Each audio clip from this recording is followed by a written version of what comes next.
Bonjour à tous, je suis Vincent Pavanello, président de la Maison des Mandataires. Ravi de vous retrouver pour un nouvel épisode de Traverser la crise. Une émission dans laquelle je vous invite à rencontrer un ou une mandataire, aujourd'hui une mandataire, qui arrive à traverser du mieux qu'elle peut la crise, qui adapte ses méthodes, qui adapte ses techniques à ce ralentissement de marché, le fait qu'il y a moins de transactions aujourd'hui qu'il y en avait dans les années 2020 et 2021.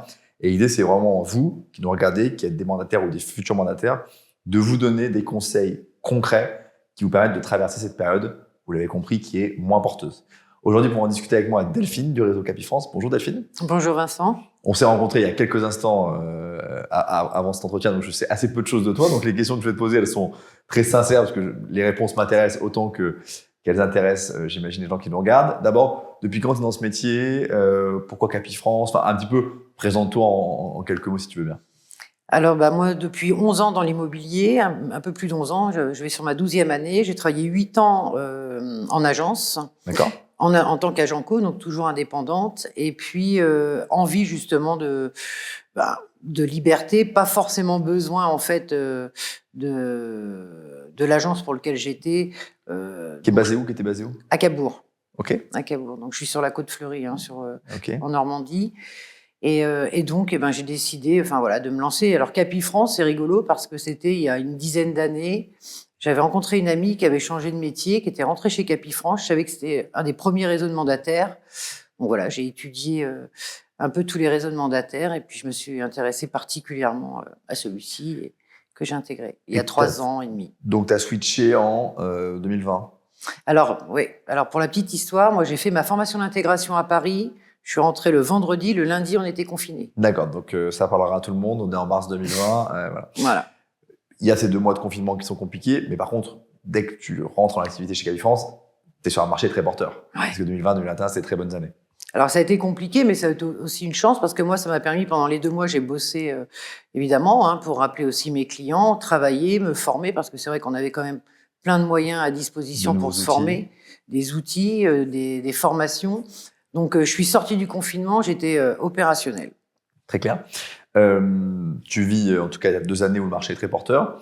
On parle beaucoup de l'immobilier, de ces crises, des ralentissements dans la presse. Moi, ce qui m'intéresse, c'est de savoir, toi, concrètement, en tant que professionnel, c'est quoi les signaux faibles que tu as vus il y a 18 mois qui t'ont laissé dire « Ah, le marché est en train de se tendre ». Qu'est-ce que… moins d'appels, des vendeurs plus stressés. Comment ça s'est matérialisé concrètement pour toi, ce ralentissement de marché? Alors moi, je le vois plus là, ces derniers temps, plus qu'il y a 18 mois en fait. D'accord, donc il y a un petit effet voilà, retard. Parce que moi, j'ai très bien travaillé encore cette année, même mieux que l'année dernière. Donc, d'accord. J'ai pas senti là un peu plus calme, effectivement. Donc moins d'appels sur les biens. Et puis moins d'appels aussi des vendeurs. On a quand même des estimations parce que de toute façon, il y a toujours, de toute façon, même en temps de crise, il y a toujours des transactions qui se font. Il y a toujours des choses qui se vendent et qui s'achètent. C'est bon à rappeler. Exactement. Donc ralentissement général de l'activité que tu daterais de quoi, d'avant l'été?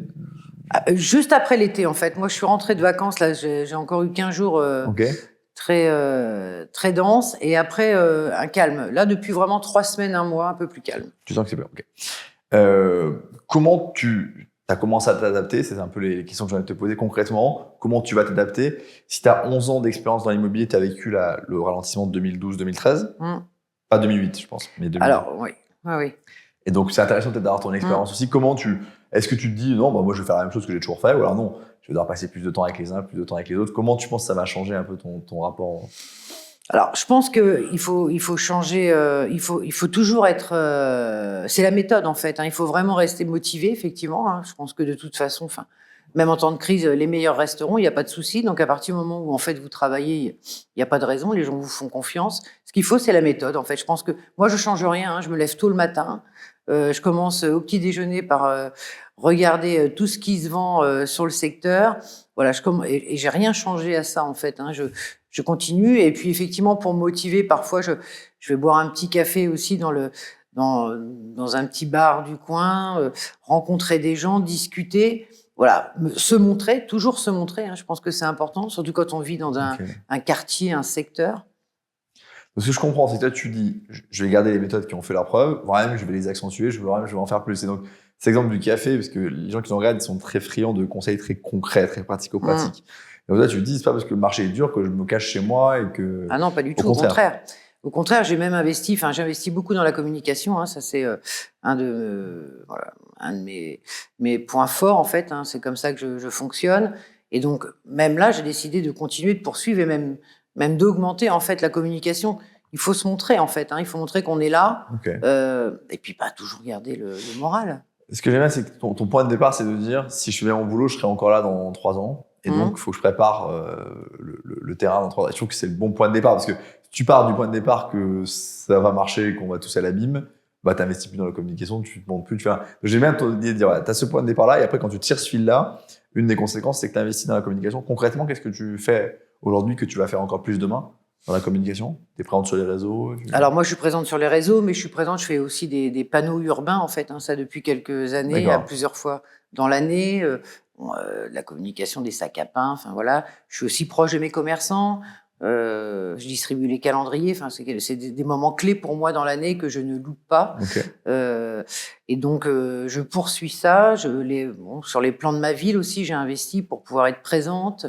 Oui, c'est beaucoup de communication et les réseaux. Alors, je m'intéresse vraiment à tous les réseaux. C'est beaucoup de temps. C'est vrai que c'est beaucoup de temps. C'est pour ça que les journées commencent tôt et se terminent souvent tard. Mais je pense que c'est important, en fait. Il faut vraiment être dans le mouvement. Faut vraiment être dans le mouvement. Ouais. Non, ce que je trouve très intéressant aussi dans ce que tu dis, c'est...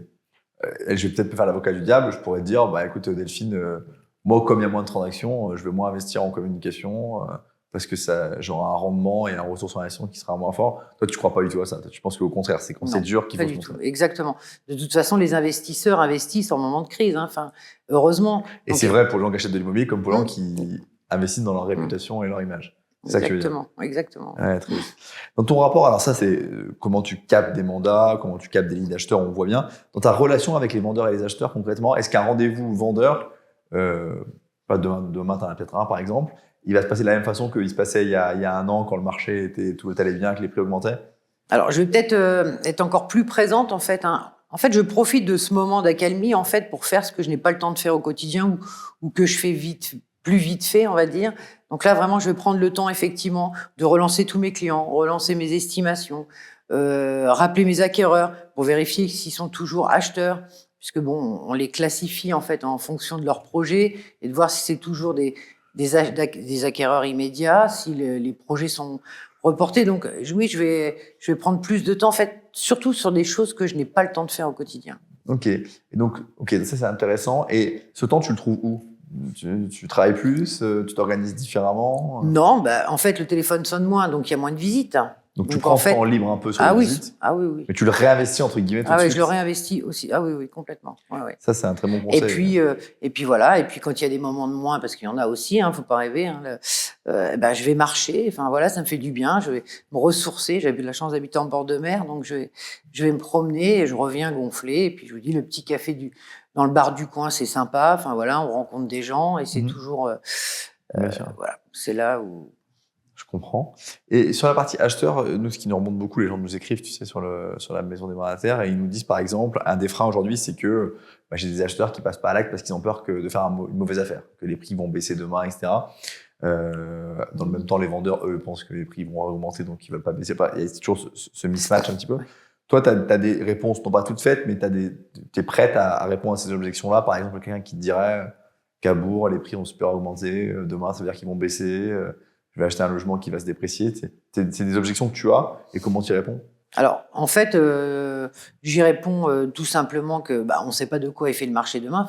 Personne n'est capable de dire si effectivement le marché va baisser ou pas. Certainement parce qu'il y a des choses qui se mettent en place comme les DPE, tout ça, forcément, ont été des choses qui ont fait mal. On parle là de la location Airbnb qui va être touchée à un moment donné. Donc à ces objections, en fait, il y aura toujours de la demande à Cabourg, effectivement, et les environs. Il y aura toujours des acquéreurs. Mais le marché, on ne sait pas comment il va se porter. En 11 ans, en fait, moi, je me souviens d'il y a quelques années, bien avant de travailler dans l'immobilier, parce que j'ai eu une autre vie professionnelle avant, je m'occupais de ce qu'on appelait la validation d'acquis de l'expérience.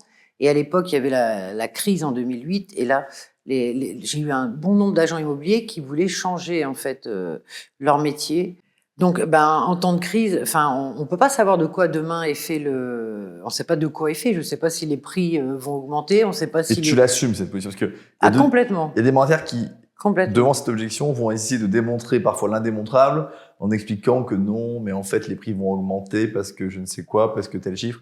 Toi, tu assumes le côté de dire, attendez, je suis pas Madame Irma et Exactement. je sais pas. Ok. Et c'est quelque chose qui passe bien auprès de tes acheteurs ou tes vendeurs qui, c'est une démarche honnête en tout cas.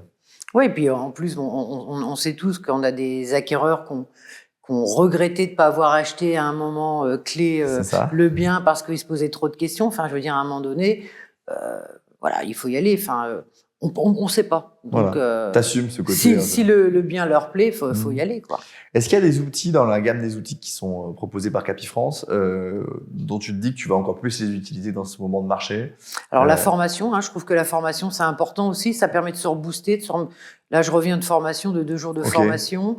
Je trouve que la formation c'est un très bon moyen en fait de se redynamiser. On revient, on est boosté. Enfin voilà, je trouve que c'est important. Donc ça c'est. Et puis bon, chez Capifrance, il y a quand même une belle offre de service. Après, moi j'ai mes petits outils à moi. J'ai un tableau par exemple sur lequel je travaille.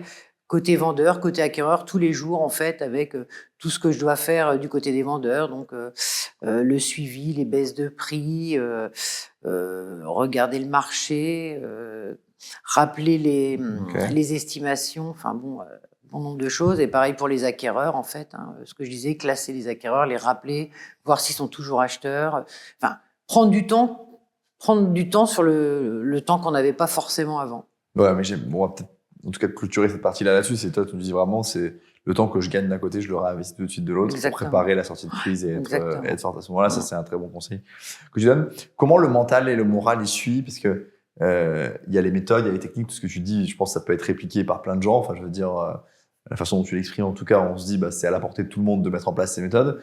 Mais si je suis un peu démotivé, si j'y crois plus vraiment, si je suis convaincu que le marché va s'effondrer davantage, comment toi, tu arrives à garder cette motivation? Alors, tu l'appuies chez tes clients, tu l'appuies chez tes partenaires, tu l'appuies chez tes confrères du réseau. C'est quoi un peu tes trucs à toi pour rester motivé dans un marché qui est objectivement plus hostile? Parce que déjà, je suis de nature plutôt optimiste. Je vois plutôt le verre à moitié plein qu'à moitié vide. Donc, il n'y a pas de raison. Les transactions, ça existera toujours. Les gens ont toujours besoin de se loger. Il y a toujours des divorces, des décès, des changements professionnels, des mutations. Donc, le moral, je l'ai. Quand ça va pas, je vais marcher, je vais boire un café. Tu sors, tu as une démarche quand même très... Ouais, j'ai une démarche, oui. J'appelle mes collègues aussi du réseau. J'ai des collègues sur la France entière avec qui je m'entends très bien. Donc voilà, ça c'est important aussi, c'est de ne pas rester seul en fait. Tu t'isoles pas du tout. Et pour toi, c'est la pire des choses à faire, t'isoler. Ah oui, complètement. Ouais. D'accord. Donc tu sors, tu vas voir les gens, tu discutes avec eux. Comment tu réagis à ce qui est pour moi le quotidien aussi d'un entrepreneur, c'est-à-dire enchaîner les bonnes nouvelles, les mauvaises? Et est-ce que, là aussi, c'est des retours qu'on a beaucoup, c'est de dire, avant, quand je ratais une vente, ça m'embêtait, mais maintenant, ça me détruit, ça me démoralise totalement. Toi, comment tu réagis notamment c'est quoi ton rapport aux mauvaises nouvelles du quotidien? En fait, on a souvent, c'est un métier avec des émotions très fortes. Par définition. On a l'impression que c'est un métier facile, mais c'est un métier émotionnellement compliqué, avec effectivement des très bonnes nouvelles qui demain, en fait, peuvent complètement dégringoler. Donc, j'essaye de relativiser sur par exemple, j'ai eu un dossier là où effectivement j'avais vendu le bien du client, il rachetait une maison et la maison qu'il rachetait en fait n'était plus à vendre. Bon, j'ai pas lâché en fait. J'ai essayé de voir comment je pouvais faire avec ce client. Donc, il a fallu lui trouver un bien pour que je puisse moi vendre le bien derrière. En fait, je pense qu'il faut vraiment, il faut multiplier les casquettes là pour le coup, et puis peut-être être un peu plus comme en quête de chasse aussi immobilière, aider aussi les acquéreurs, travailler différemment. Je vous dis faire des choses qu'on fait pas habituellement. Et parmi les choses que tu faisais pas avant, il y a l'idée peut-être d'être plutôt côté acquéreur aussi. Oui, bien sûr. Concrètement, tu as chopé des mandats de chasse là. Bien sûr, si l'acquéreur m'achète un mandat. J'ai tout intérêt à l'accompagner, ce que tu n'aurais peut-être pas fait il y a 2 ans parce que le marché vendeur te suffisait. Parce qu'on n'avait pas le temps, les choses se faisaient. Voilà. Et est-ce que, parce que je comprends la façon dont tu travailles, tu parles beaucoup, je pense, avec tes acheteurs, etc. Et c'est aussi comme ça que tu comprends qu'ils ont des besoins un peu différents d'avant. Et ça, je pense que c'est un bon conseil quand on dit l'isolement, c'est la mauvaise solution. notamment l'isolement vis-à-vis de ses clients et de moins les voir et de moins les appeler, de moins leur parler. Ouais, c'est ça. Parce que toi, l'idée qu'il faut que tu accompagnes les acquéreurs, tu t'es pas levé un matin en disant ça, c'est juste que tu as parlé avec des acquéreurs, j'imagine qu'ils t'ont dit et qu'ils t'ont fait part de leurs besoins, du fait qu'ils étaient perdus, que le DPE, que les prix, machin. C'est un peu ça qui s'est passé. Ah ouais, exactement. Exactement, mais je pense que c'est important en fait de parler. Ça sert à rien de faire l'autruche en fait en disant je les appelle pas, le téléphone sonne pas, qu'est-ce que je vais lui dire? Non, il faut lui expliquer en fait, et de toute façon c'est ce qui va te permettre demain d'obtenir une baisse de prix si effectivement le prix du bien est trop cher. Enfin, c'est comme ça aussi. Enfin, ça va te permettre d'avancer toi aussi dans ton travail. Non, mais en tout cas, c'est très important, verbaliser les choses et parler des choses, c'est très, très utile. Dernière partie de l'entretien, 2 petits conseils. D'abord, un conseil pour les gens qui sont déjà mandataires. Si tu devais donner un seul conseil aux gens qui sont déjà mandataires depuis 2-3 ans et qui, là, font face à un marché plus difficile, s'il y avait un conseil à leur donner, soit des choses dont tu as déjà parlé, soit des nouvelles choses, ce serait lequel? De travailler, toujours travailler en fait. Je pense que c'est ce qui paye. C'est pas de se démotiver. Il faut puis appeler en fait, aller voir des collègues si vraiment ils sont pas bien. Je veux dire, c'est d'appeler aussi ses collègues. C'est important aussi d'avoir un discours pour qu'il y ait une émulation positive. Mais faut pas se démoraliser. Enfin, on l'a tous vécu et il y en a eu quelques-unes des crises immobilières et il y en aura d'autres. Okay. Voilà. T'as un regard très léger sur le sujet, je pense que ça parle. Et ton conseil, c'est donc parlez-en à vos conseillers, notamment les conseillers qui ont plus d'expérience que vous, qui ont déjà vécu des ralentissements de marché. Surtout qu'il y a des systèmes de parrainage de coach chez nous, donc on n'est pas seul. Bien sûr, donc verbalisez les choses et exprimez-vous, je trouve que c'est un très bon conseil. Et le conseil que tu donnerais à quelqu'un qui veut se lancer dans le métier maintenant et qui se dirait, est-ce que c'est vraiment le meilleur moment? Est-ce qu'il y a un bon moment, en fait? On ne sait pas.